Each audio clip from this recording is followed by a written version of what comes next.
Hi, welcome to the first ever live show of A Murderess Affair. My name is Gabrielle. This is very fancy and much higher quality than anything I've ever done before, but it's super exciting. But A Murderess Affair is a podcast where I talk about women in history known for mayhem and murder. I'm super excited to be here at Scaredycon. I just want to thank Taproom 120, Scaredycast, and literally everybody else behind the scenes who is helping sponsor and make this thing happen because it's amazing.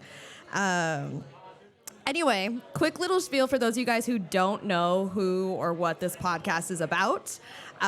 Basically, I love true crime, and I'm a huge history nerd, and I was absolutely sick of hearing about Ted Bundy. If I have to hear one more story about Ted Bundy, then I'm going to scream. So I decided that it's time for other people to be heard, and who else is less mentioned in history than various women around the world.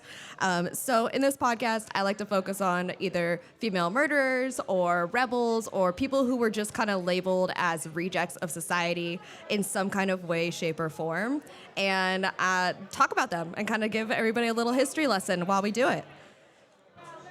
And for those of you guys who have listened before, thank you. And if you haven't, and this is your first exposure to A Murderess Affair, then welcome. Thanks for checking it out.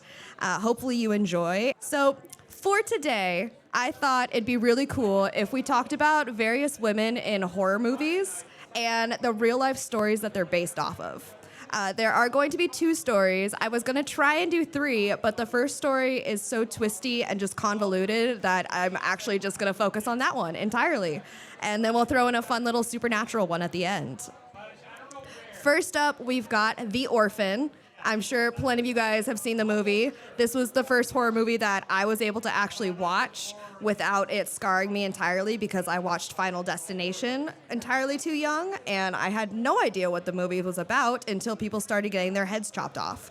So that scarred me for life, and this was the first one I could actually watch entirely the whole way through and actually enjoy.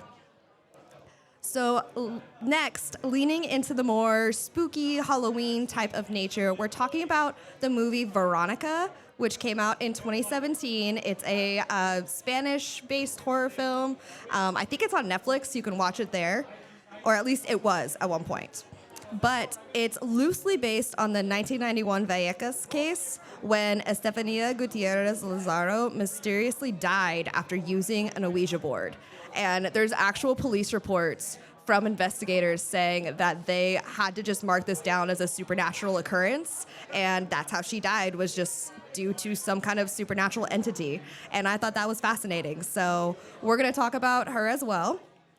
And start off with The Orphan. Like I said, I was going to do 3. We're just going to narrow it down to 2 because the real life story of The Orphan, her name is Barbara Skurlova, is entirely convoluted and crazy, and somehow the movie is so much tamer than real life in this situation.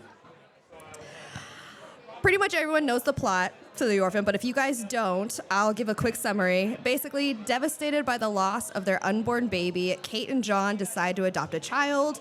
At the orphanage, they both feel drawn to Esther, and they take their new daughter home. But when a dangerous series of events unfold, Kate begins to suspect that there is something evil lurking beneath the child's angelic exterior.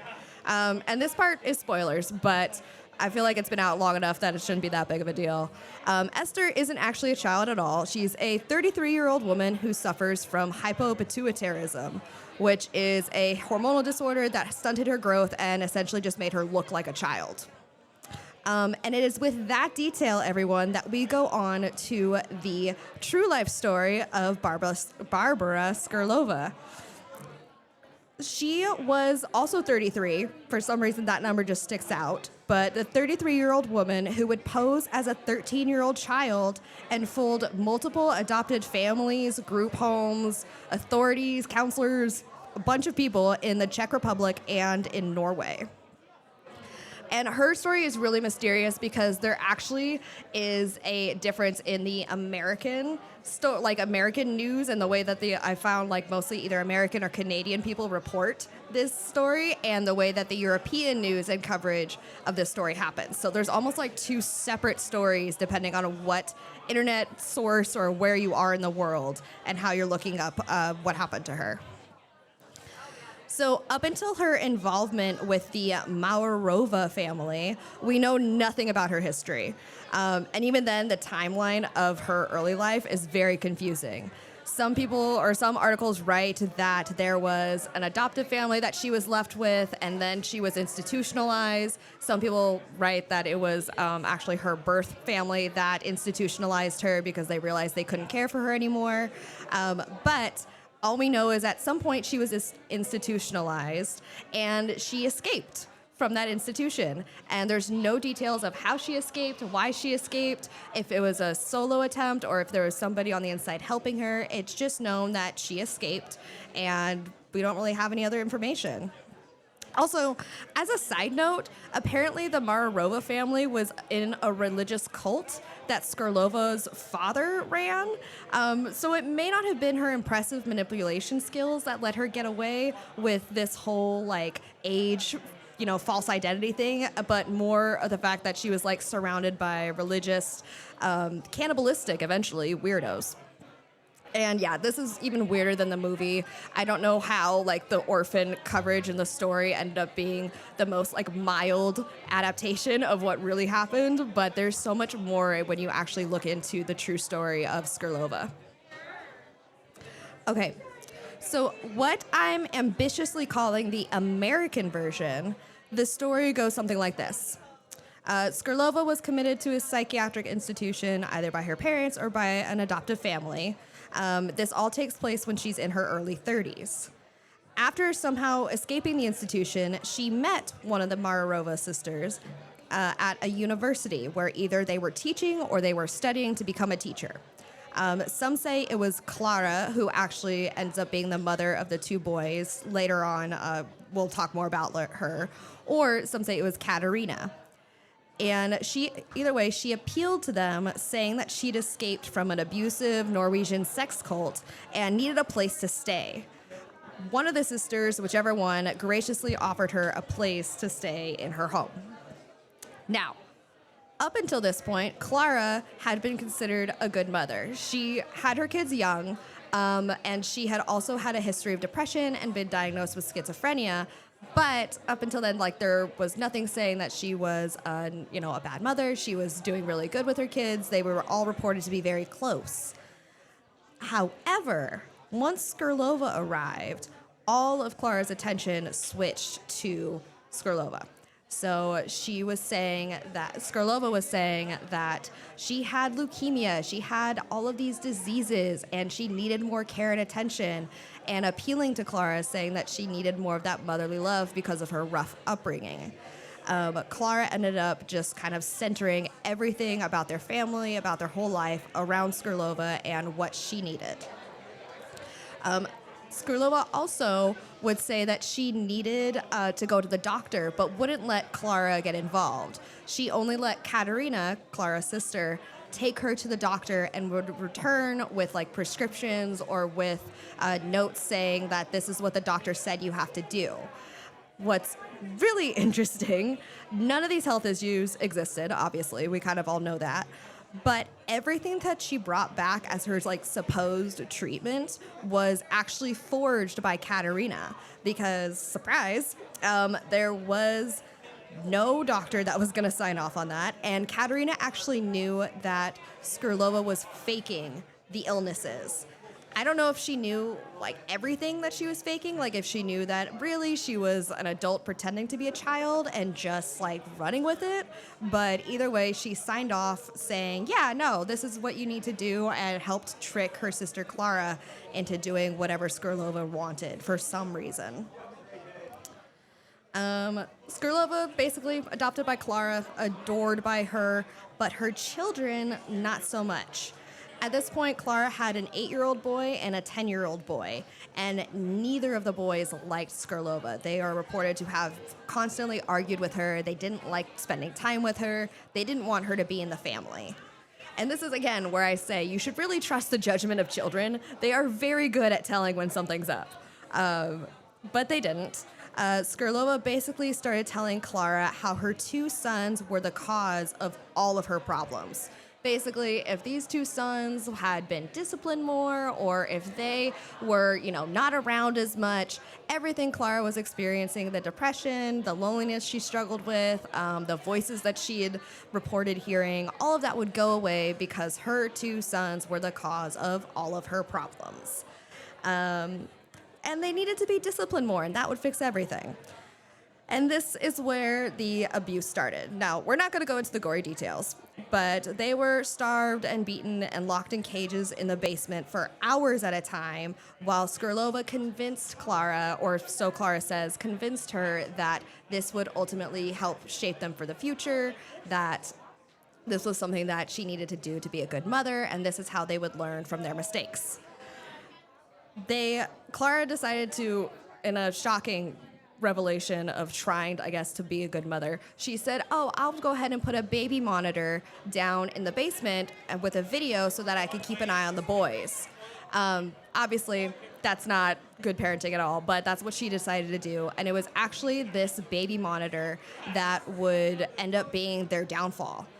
I guess a next-door neighbor of theirs had recently had a kid, and they ended up buying the same baby monitor that Clara recommended them.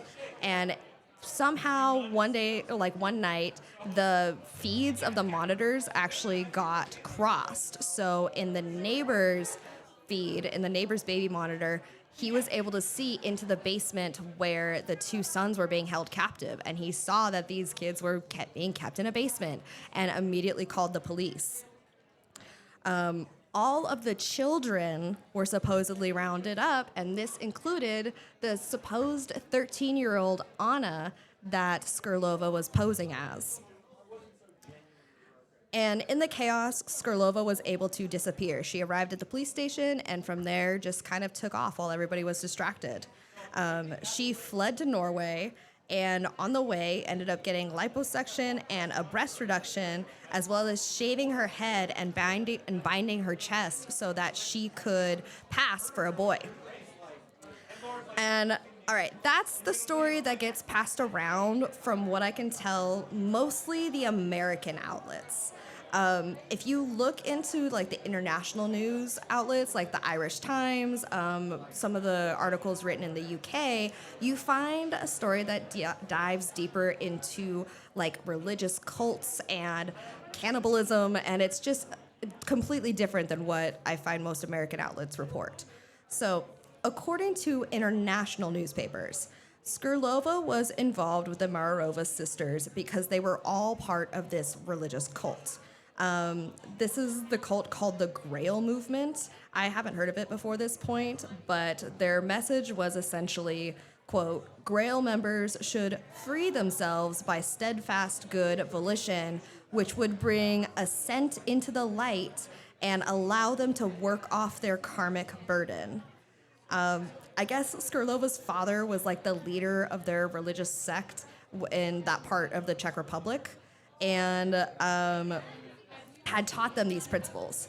Meanwhile, Clara had tendencies to speak about being on a mission from God, and it seems like the three of them together were just kind of amping each other up and ultimately dove into the deep end of religious idealism. Another side note is that the Mararova sisters were on Skurlova's Child Act.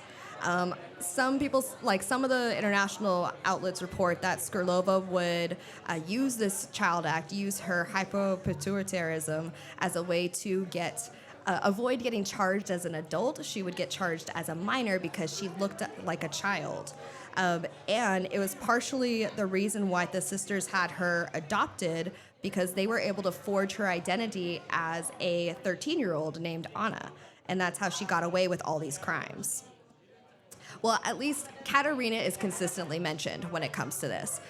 Clara has always claimed ignorance of Skurlova being an adult, and actually says that she thought that she was a child, but it's hard to say because obviously when all this broke, the three of them turned on each other very quickly.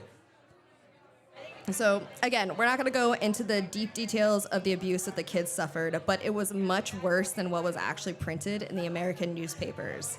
Like, literally every type of abuse occurred in this home, and international newspapers do not hold back at all when mentioning it. What was mentioned more there, especially, was the cannibalism involved. And you can't find that side of the story in a lot of American outlets. For some reason, the European and international stories really honed in on that. But one of the things that they would do after, at some point when they were abusing the boys, they would make them eat pieces of each other as well as eating the skin themselves, which is disgusting and horrifying. And so we're going to mention that real quickly and then move on. But all this happened, and all three were active participants no matter what. Like, in both stories, it's mentioned that all three of them were active participants in the abuse that the boys were undergoing. And in the international papers, there's another member of the Marova family who is talked about but remains unnamed. Like, they never were identified in the presses. It was always just talking about the sisters and Skurlova. Some mention a doctor as well, like in a very like antagonistic, like, oh, that's the doctor type of way. And they say that he was also like a behind the scenes cult leader who was telling them and brainwashing them into performing these acts. But there's lots of misinformation about that. So some people are saying that the doctor is just someone who never got caught. Some people are saying that the doctor was actually Katerina, and she would send messages from a spare phone she had as like posing to be the doctor. And she would send messages telling, Clara and Skurlova that they had to do these things as part of his, like prescriptions. But most of the articles seem to point to Katerina, saying that she was eventually just, pretending to be this doctor as a way to kind of give them an excuse to act this way. Like I said, there's not a lot of confirmation. This story is a mess, and there's so many different conflicting sides, so that's just kind of something that's printed a lot, and part of the reason why this one is like a two-part story almost. Another thing that's consistently mentioned is that the reason this abuse happened, and these reasons listed kind of come off very much like the Grail cult is trying to distance themselves from the actions that a few rogue members have taken. But what their statement is that these people, these three, were offshoots trying to start their own various cults and indoctrinate the next generation. So that's what they're saying happened. Like, that's why they were acting so differently than what the actual, theology of the Grail is. But like I said, to me, it just kind of sounds like they're trying to distance themselves from an international scandal. I don't actually know if that's a direct quote from them or if that's just what people are saying as trying to give a reason to it. But that's that for when it comes to Skurlova's involvement with the Marova sisters. The rest of the story pretty much stays the same. In 2008, after she kind of escaped police detection in the Czech Republic, she showed up at a children's home in Norway, claiming to be homeless and abused, and said her name was Adam. At this point, she'd shaved her head, she'd bound her chest, she'd gotten a breast reduction, and ultimately she really looked like a 13-year-old boy. The caretakers at the home took pity on her, saying that she was extremely skinny and very thin, very small for her age, and they let her stay. There was a couple that ended up visiting the home who adopted Skurlova and enrolled her in a middle school near Oslo. For months there, she fooled the teachers, she fooled counselors, her adopted parents, and the principal, who had multiple visits with her, into thinking that she was a 13-year-old boy.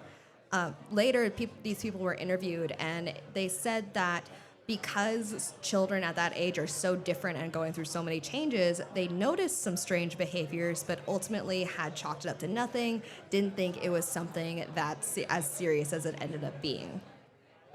She attended sixth grade classes and activities, displaying these strange behaviors and talking about a very troubling home life, but was never actually under suspicion for not being who she was. Later, in December 2008, for a reason that's not really explained, she left her adopted parents and the police were involved as a teenage runaway. So they sent out a search party. They were looking for her, and she was eventually located in the city of Tromsø, which I guess is like this really remote Arctic city, and taken into custody.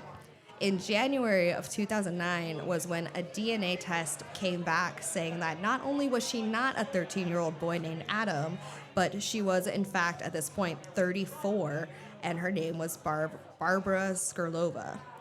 And she was wanted in connection with the abuse cases that had made such headlines in the Czech Republic.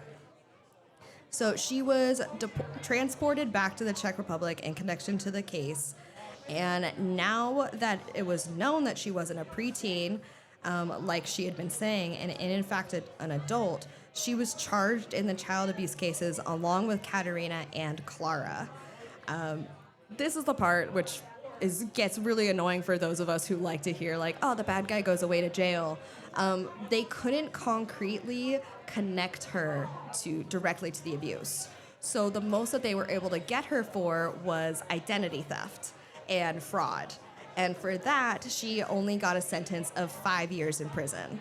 After 2.5 years, she was let out on probation because of her, quote, declining mental health while in the prison system. And after that, she just drops off the map. Like, there's no news stories, there's no any kind of record of what she does. She basically disappears from the public eye. Clara and Katerina only got 10 years, and they have since been paroled and released on probation and have also disappeared. It's not really said what happened to the boys. A lot of headlines just focus on, like, the adults and the scandal they caused and just, the horrifying facts that were revealed. But they really, after about 2018, they disappear. There's no record of them whatsoever. But that is the end of the absolutely wild story that they somehow inspired The Orphan. Like I said, I feel like The Orphan took like the tamest part of everything that happened and adapted it into a movie. They completely, there's so much more that could have happened, and if they had included it, it probably wouldn't have made it such a good movie because it sounds so ridiculous. It's definitely a case of the truth is stranger than fiction, for sure. And so that's why we have one more story. This one's going to lean more heavily into the supernatural, like I said. And I don't know if anyone's seen this movie. It's on my list to watch, but it has gotten really good reviews. And there is a couple scenes that are pulled directly from family interviews, which I think is very, very cool. This is another one that I hadn't heard of. But side note, fun thing about this podcast is I like to talk about women who've made history all over the world, and this is kind of a prime example for that. So, a quick summary of the story if you, like me, haven't seen it yet. But Veronica is set in Madrid, Spain, and the summary of the movie is, during a solar eclipse, a teenage girl and her friends want to summon the spirit of the girl's father using an Ouija board. However, during the session, she loses consciousness, and soon it becomes clear that evil demons have arrived. The story kind of goes on to follow your typical haunting story. There's lots of, somehow things are possessed, and things are summoned, and they don't close the Ouija board correctly, so of course now spirits wreak havoc on this world. But the interesting thing about this movie is the end note, where it references this real-life case that I'm about to talk about. It all starts with young Estefania Gutierrez Lazaro, who is a teenage girl who lived in the suburb of Vallecas, Madrid, with her family. Now, according to her family, they grew up very Catholic, but Estefania had always had kind of a pull towards the occult. It's quoted as saying that she was, quote, no more interested in it than any other teenage girl, which honestly I kind of took personally. I feel like that's a very accurate depiction of young adult teenage, when you're going through and finding interests, and so I thought that was funny. It's almost like a teenage girl's rite of passion. But anyway, she grew up in a Catholic home. I think it's mentioned that she went to a Catholic school, and so her parents were very much aware of her, dabbling in the occult, but it wasn't anything more than any other normal teenage girl at that age. One day, Estefania decides to take her Ouija board to her school.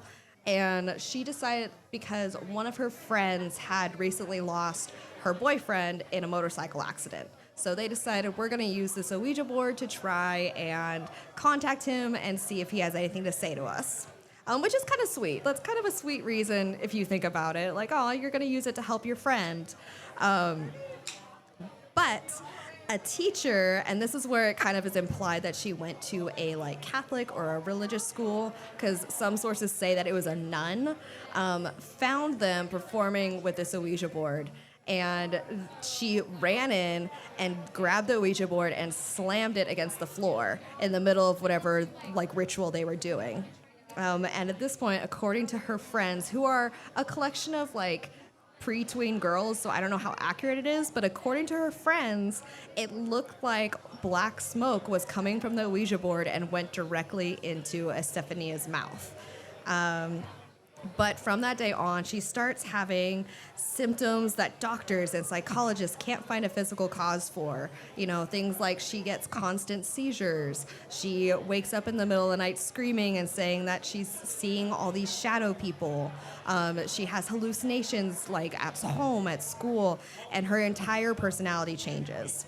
She starts being really aggressive towards her brothers and communicating in gibberish languages. Like I said, Estefania's family was Catholic, and they did believe in superstition. So later, when they were interviewed, they had a theory saying, we thought that she was possessed, but we thought that it was a grandfather that had passed on who was coming back and trying to get revenge against the family by possessing Estefania. They still took her to all these doctors and psychologists, and nobody really found anything wrong with her except for all these things that she was reporting. So eventually, all this leads to Estefania's mysterious death in the middle of the night. Apparently, her parents woke up because one of her brothers said that Estefania was having trouble breathing. They rush her to the hospital where she starts seizing, and it's there that she just ends up dying. The doctors couldn't do anything to help her. The nurses, nobody knew what was wrong or why this was happening. But she was just 14 years old when this happened. The cause of death listed in the autopsy reports ended up being, quote, sudden asphyxiation. And this was on August 11th, 1991. So it was it was a while ago by our standards now, but like it was still during a time where we have modern medical technology. Like if there was something going on, at least after she had died, you would think that they would have found like, oh, this was the underlying cause. Instead, even like the coroners and medical staff were super confused and had no idea why this perfectly healthy 14-year-old suddenly just died of asphyxiation. But the strange things didn't stop after her death. At her home, her parents and siblings would report that they heard voices when nobody was around. There was appliances that would turn themselves on and off, typical like haunting stuff. But her mother, and this part's really sad, and a lot of people kind of just discount this part as being a grieving mother, but her mother would have said that she would wake up in the middle of the night still hearing Estefania screaming. So that's really sad, and I can see why people would kind of just attribute that to grief versus like a supernatural entity. I feel like a lot of these were probably explained away as grief, but this changes a little bit. And this is actually a scene in the movie where they call the police after a picture of Estefania falls off the mantle that they'd been keeping it. It falls off and it just bursts into flames. Of course, this is what parents report to police. There's obviously no way to like verify that actually happened, but it was interesting because when I was researching it, that is one of the events that actually made it into the movie. So police officers show up and just investigate the house. And really, who else are you going to call? I had to throw that one in there. But who are you going to call for something like this? Maybe like a priest or someone, I guess. But like, who would really believe you at that point? So they call the police and they investigate. And this is something that's actually written in an official police report. And it's online. You could find it. It's all in Spanish. So you have to be a little good at reading Spanish at least. But this is what's reported. In the middle of the night, Chief Inspector Jose Pedro Negri and 3 other policemen entered the house and confirmed the strange and mysterious events that would occur. In the report, they say, quote, they could hear and observe how a door of a perfectly closed closet, which they verified later, opened suddenly and unnaturally, triggering a series of suspicious events. Other events in this report included, quote, there was a loud noise on the terrace where they could see that there was no one outside. On a table with the phone, there was a growing stain in brown with nothing else around it, like nothing to cause the stain. In another room, there was a crucifix where Christ was separated from the cross, and the poster that it was pictured on had scratches of unknown origin. Again, these aren't the most compelling pieces of evidence, but it was obviously enough that the investigators confirmed, in their opinion, that there was supernatural activity. And so in an official, which I just can't get over that, it's an official investigative report where they have this supernatural activity listed as the cause for the disturbances in this house. So, I don't know. I feel like some of it is stretching it, like the scratches on the poster and the stain on the tablecloth, but having someone verify, like, okay, there was someone knocking outside and we all looked and there was nothing outside causing the knocking, you know, a door swinging open back and forth with no reason, all that's pretty suspicious to me. I don't know. It's up to you guys to decide if you actually believe that the supernatural entity caused the death of a 14-year-old. But I hope you guys enjoyed this story, and also the story of the Skurlova and Morova sisters. Thank you guys so much for hanging out, and I hope you enjoyed it. If you liked this podcast, it's A Murderess Affair, and murder like MURDERESS Affair. You can find me on Apple Podcasts. There we go. Libsyn, Spotify, anywhere that you stream podcasts. And if you want to follow me personally, I'm at FrumiousReads, FrumiousReads on Twitter, Tumblr, Facebook, Instagram, basically any and all social media. So thank you guys so much for listening, and hope you guys enjoy the rest of your day. Bye.